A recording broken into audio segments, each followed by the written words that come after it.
বিসমিল্লাহির রহমানির রহিম। আলহামদুলিল্লাহ। তালিমুন নাহবির ক্লাসে আজ আমরা জুমলা ইনশাইয়া নিয়ে আলোচনা করব। জুমলা ইনশাইয়া কাকে বলে? জুমলা ইনশাইয়া বলা হয় যার বক্তাকে সত্যবাদী বা মিথ্যাবাদীর গুণে গুণান্বিত করা যায় না। জুমলা ইনশাইয়া সাধারণত 15 প্রকার, নাহবেমির কেতাবে আছে 10 প্রকার, অন্যান্য নাহুর কেতাবে আরো 5 প্রকার পাওয়া যায়, সব মিলে হয় 15 প্রকার।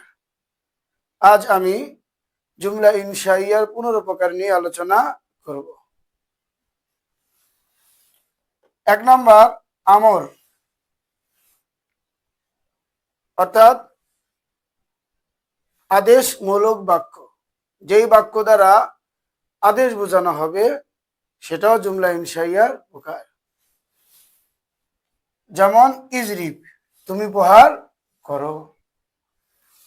2 নম্বর নাহি, নিষেধমূলক বাক্য, অর্থাৎ যেই বাক্য দ্বারা কোনো কাজ না করার প্রতি নির্দেশ করা হয়।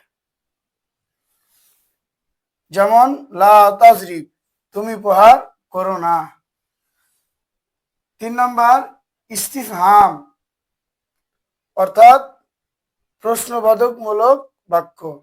যেই বাক্য দ্বারা কি বোঝানো হয়? প্রশ্ন করা বোঝানো হয়। যেমন হাল জরাবা জাইদুন, জায়েদ কি প্রহার করেছে? 4 নম্বর তামান্নি, আকাঙ্ক্ষা প্রকাশক বাক্য। যেমন লাইতাশ শাবাবা ইয়াউদু, হায় যৌবন যদি ফিরে আসতো। 5 নম্বর তারাজ্জি, সম্ভাবনা প্রকাশক বাক্য। যেমন লাআল্লা আমরান গায়বুন, সম্ভবত আমর অনুপস্থিত। 6 নম্বর উকুদ, সন্ধি বা চুক্তিমূলক বাক্য। যেমন বিউতু ওয়াশতারাইতু, আমি বিক্রয় করলাম, আমি ক্রয় করলাম। ক্রয় আর বিক্রয়ের মাধ্যমে একটি সন্ধি হয়, একটি চুক্তি হয়। এটাও কি জুমলা ইনশাইয়ার প্রকার। তবে দুইটাই হতে হবে। শুধু বিউতু বললে হবে না, আবার শুধু ইশতারাইতু বললে হবে না। বিউতু ও ইশতারাইতু দুটো মিলেই কি হবে? উকুদ হবে। এটাই জুমলা ইনশাইয়ার প্রকার। 7 নম্বর নেদা, আহ্বানমূলক বাক্য, সম্বোধনমূলক বাক্য। যেমন ইয়া জাইদু, হে জায়েদ। 8 নম্বর আরস, আবেদনমূলক বাক্য। যেমন আলা তানজিলু বিনা ফাতুসিবা খায়রান, তুমি কেন আমাদের কাছে আসো না, তাহলে তোমার ভালো হতো। 9 নম্বর কসম, শপথমূলক বাক্য, অর্থাৎ যে বাক্য দ্বারা শপথ করা হয়, কসম করা হয়। যেমন আল্লাহি লা আযরিবান্না যায়দান, আল্লাহর কসম, আল্লাহর শপথ, আমি জায়েদকে মারবই। 10 নম্বর তাআজ্জুব, বিস্ময় প্রকাশক বাক্য, বিস্ময়মূলক বাক্য, অর্থাৎ যে বাক্য দ্বারা আশ্চর্য প্রকাশ করা হয়। যেমন মা আহসানাহু ও আহসিন বিহি, মা আহসানাহু এর অর্থ হলো কোন জিনিস তাকে এত সুন্দর করলো, আর আহসিন বিহি এর অর্থ হলো সে কতই না সুন্দর। 11 নম্বর দোয়া, অর্থাৎ দোয়া সূচক বাক্য, যে বাক্য দ্বারা দোয়া করা হয়, ভালো হোক বা মন্দ হোক, কিন্তু সেটা কি বোঝায়? দোয়া বোঝায়।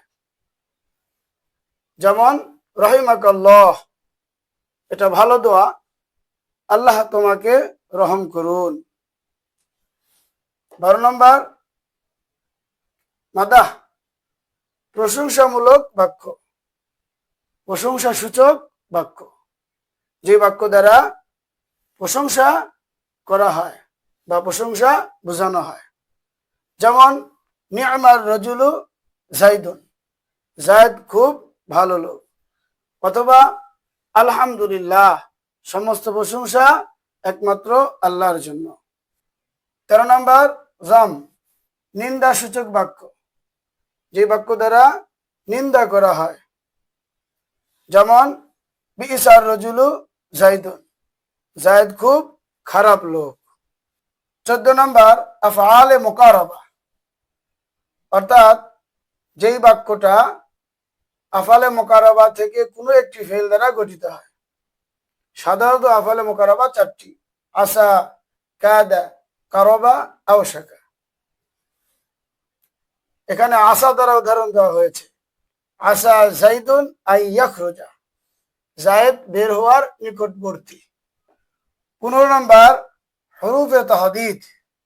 হরুফে তাহদিদ দ্বারা উদ্দেশ্য হলো এমন হরুফ যে হরুফ দ্বারা উদ্বুদ্ধ বা তিরস্কার প্রকাশ করা হয়। এমন হরফ 4টি: আল্লাহ, হাল্লা, লাউলা, লাউমা। আল্লাহ, হাল্লা, লাউলা, লাউমা দ্বারা সম্বলিত বাক্য। যেমন হাল্লা তুকরিমু যাইদান, তুমি কেন যায়েদকে সম্মান করো না। আল্লাহ তাআলা আমাদেরকে কোরআন ও হাদিসে এবং আরবি কিতাবের মধ্যে সহজেই জুমলা ইনশিয়া বোঝার তৌফিক দান করুন।